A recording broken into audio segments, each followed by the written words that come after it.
So the best way to understand Donald Trump and the whole crazy world that we're in right now is to know that Donald Trump really hates two things. So one, he really hates reality.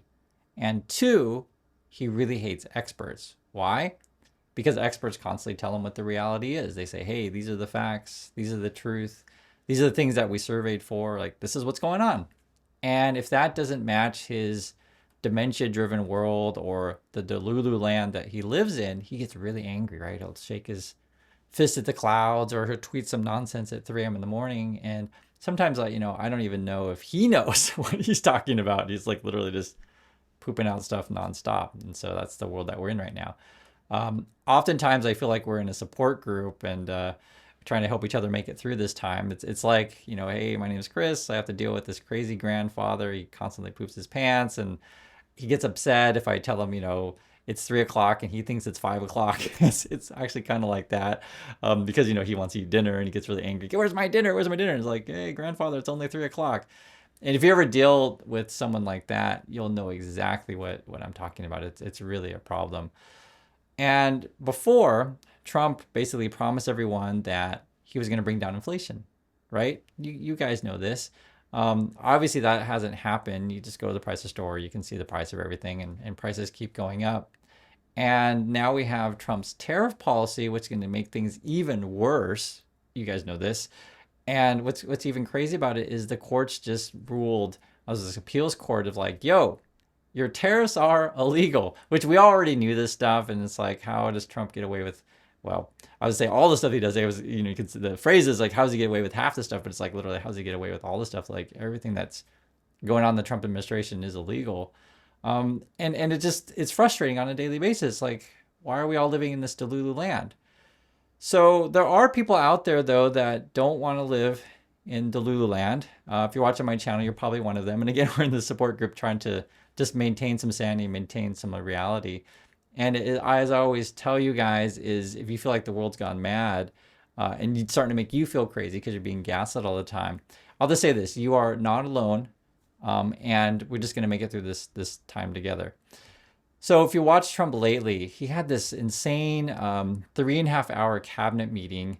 I'll be frank, I didn't watch the whole thing. I'm not going to sit down for 3.5 hours and watch Trump and all his sycophants, kiss his butt. I'm just not going to do that. But I will read the highlights. And one of the things that he said is that in his mind, he has the right to do anything. And I mean, which kind of makes sense because he's like, for him, he's like, well, I'm president, but in his mind, he's like, I'm king. I wear a gold crown, and for all we know, he probably like looks in the mirror and sees a gold crown on his head. It's like I really think it is at that point where he is that delusional, and then he's always like trying to go back to recapture those apprentice days. That's sort of where we're at. And then there's the deal with the Fed where he keeps trying to fire people over at the Fed. Right now, he's firing Lisa Cook. And again, these are people who are experts who just their job is to look at the data and keep inflation under control. Here's a way to think about it. Imagine if you're, trying to fix, say, the pipes in your house, for example, and you call a plumber, which makes sense because that's their job. They fix your pipes, they're the plumber. And the plumber comes over and, they pull out the tools and stuff like that. And you start getting really angry. Like, why are you using your plumber tools? I just bought this duct tape at Home Depot and I like this duct tape, right? It was on sale. It was like $2.99. And you should use this duct tape. And the plumber's looking at you like, well, do you want me to fix your pipes or not? And that's kind of where we're at. If you guys understand, it's like Trump has these weird ideas in his mind. Even if they don't make sense, he just believes it for whatever reason. One, it could be because he wants to put money in his pocket, or he has a worm tongue in his head telling him the delusions. But that's where we are. It's like I said, you have to go back to like it's this crazy grandfather, and how do we deal with it? So talking about reality, and I'm just saying that there's that. Talking about reality, the Financial Times actually recently interviewed a bunch of economists, like experts about, hey, what's going on? Just tell us. And you remember that Trump is trying to fire people over the Fed. And so there's a big worry about whether or not the Fed will keep their independence. Take a look at this chart. It says, what is the single biggest economic risk if the Fed's independence is eroded? And the top answers, right, you can see it right there on the chart, was one, inflation. Two, confidence in treasuries, right? The loss of confidence in treasuries. Three, the financial market turmoil. And four, dollar instability. So all of these things added up obviously aren't good. I think you guys know this. Effectively, again, Trump has this delusional way of thinking. He wants it done his way so that him and his family can scam everyone. Even in Trump's mind, this is what's even crazy. He said, I think before, that he wants interest rates to be at 1%. For real. It's like it's so ridiculous, right? I mean, at this point, we might as well just make it zero or even negative. Like, we'll fine you if you don't take out loans, because from Trump's point of view, is just like, hey, we got to get loans and people borrowing as much as possible, because my world, I inflate my assets, I borrow money, I buy more assets, and then I inflate those assets and borrow more money and inflate those assets, and it's just like, let's just build this biggest house of cards as possible. And that's sort of kind of where we're going. It's like, giving someone sugar, nonstop, and expecting things to be great, but like ultimately there comes a point where like you can't take any sugar anymore, and it's not going to be good. If you want an example, and this is the one that everyone always gives, is Turkey. The president over there is like messing with the central bank and their independence, and the result ended up being like, I think they hit 85% inflation, which is absolutely crazy. So think of it this way.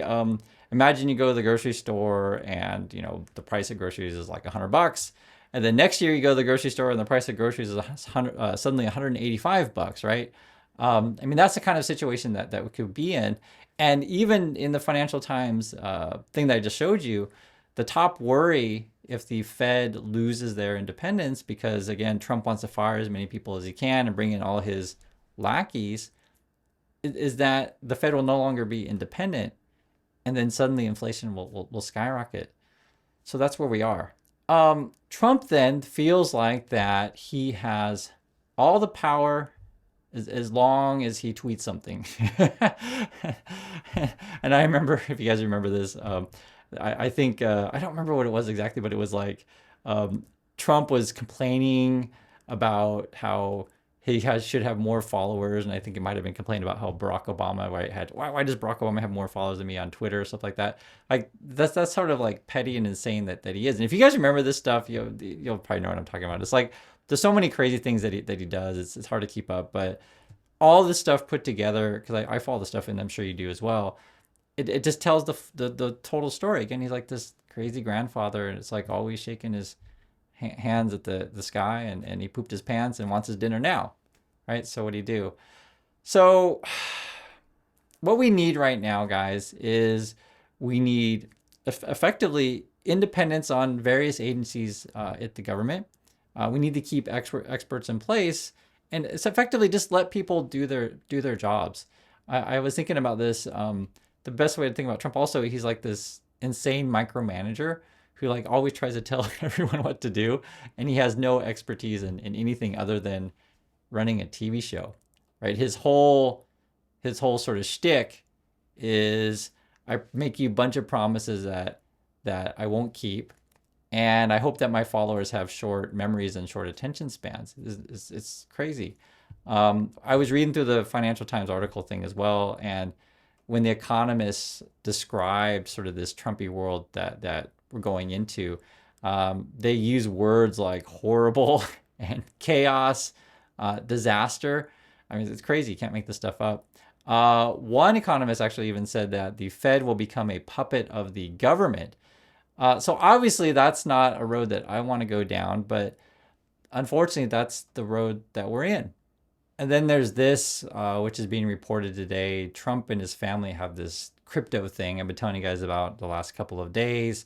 And I guess on paper, they've profited like $6 billion from this thing. $6 billion. This is absolutely crazy, because now their crypto scams, that's the Trump family, will probably end up being worth more than all of their real estate stuff, right? So essentially the Trumpers are all turning into crypto people.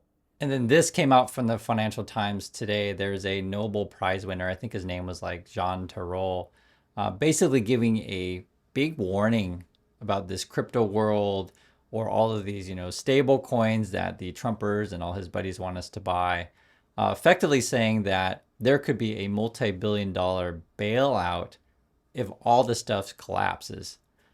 Think of it this way. If you guys remember the great financial crisis, right, 2007, 2008, where everyone thought, oh, the, U.S. Housing market would never crash, and to throw money into these, really safe mortgage-backed securities and other things and derivatives, right? That's essentially what the Trumpers want. But at least with the houses, it was like a physical thing, Trump effectively all wants us to buy his casino chips. That's what it ends up being. And what if happens if the casino closes? Like, what happens to your chips? And what if you hear a rumor, you start to smell something like, hey, something's not right with this Trump casino. I heard he went bankrupt before, all his businesses, and maybe this is going to happen again. That's what this Nobel Prize winner is actually warning about, is that this whole thing collapse, and then you're going to get government bailouts. Like, that's not what I want. That's not what you should want either. And this will have even more direct effects on your life. And so you have to put this also in perspective. While Trump is, getting his $6 billion from his crypto thing, unemployment is going up. And in fact, black unemployment has gone up to 7.2%. So you're looking at almost double what the national average is at 4.2%. And take a look at this chart, because this will actually tell you the story. This will tell you what the Trumpy world is like. So black college graduates now have an unemployment rate of 5.3%. And that is higher than their white coworker counterparts who only finished high school. Okay? So just understand this in just the clearest possible language. A black person with a college degree is more likely to be unemployed than a white person who never went to college. That is the Trump world that we are in. And for those of you who, work hard to better yourself, to build up your credentials, it's frustrating, guys. I really know. I'm right there with you, and it's that's the Trumpy world. He's off profiting on his crypto scams that Nobel Prize winning people are like warning us all about, that this could cause massive bailouts, will basically hurt everyone. And then you see other groups of people, right? People maybe that Trump doesn't like so much, and you guys kind of know how this game is played, how the Trumpers operate. Their unemployment's going up, and it's a big warning sign for all of the economy. And so the thing that I'm watching for every day, and you should be as well, is when will the adults in the room stand up and say, you know what, Grandpa, enough is enough. You can poop your pants all you want, you can tweet all you want, but just don't be president of the United States. I'll just say this, midterms are coming. So I think there is certainly a bright spot there. There's no way Trump can maintain popularity in the polls. And ultimately, the team of sycophants and enablers that he has surrounding him, they're ultimately going to collapse on each other, because they're unqualified, they're unfit, they're unethical. And when you put a bunch of greedy people in the room that, live in this mafia-filled world that Trump, that's the way he runs his organization, what do you think is going to happen, right? And that's sort of what we're watching, because it's just unsustainable. So that's my thoughts on this stuff. Please be careful out there, and I'll catch you on the next video.